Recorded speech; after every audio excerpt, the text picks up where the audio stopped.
සියලුම ආරාධිත අමුත්තන්ගෙන්ද දෙමාපියන්ගෙන්ද ආදරණීය දුවදරුවන්ගෙන් සහ සැපමිනි ඔබ සැමගෙන් අවසරයි.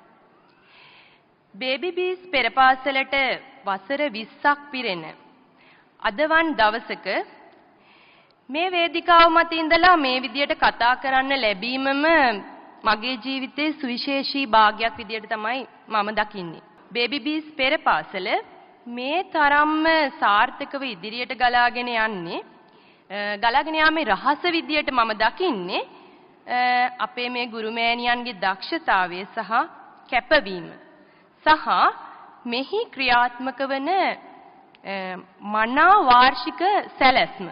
අපි පෘථග්ජන මිනිස්සු විදියට අපිට ඇත්තටම ඕනේ අපේ දරුවන්ට හොඳම දේ දෙන්න.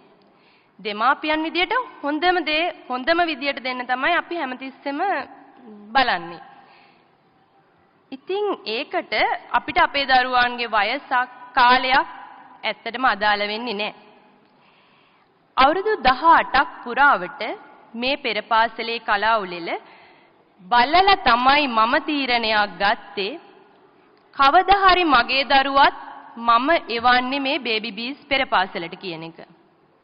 මං හිතන්නේ මගේ දරුවා වෙනුවෙන් ගත්ත හොඳම සහ නිවැරදිම තීරණ වලින් එකක් තමයි මගේ මේ තීරණය.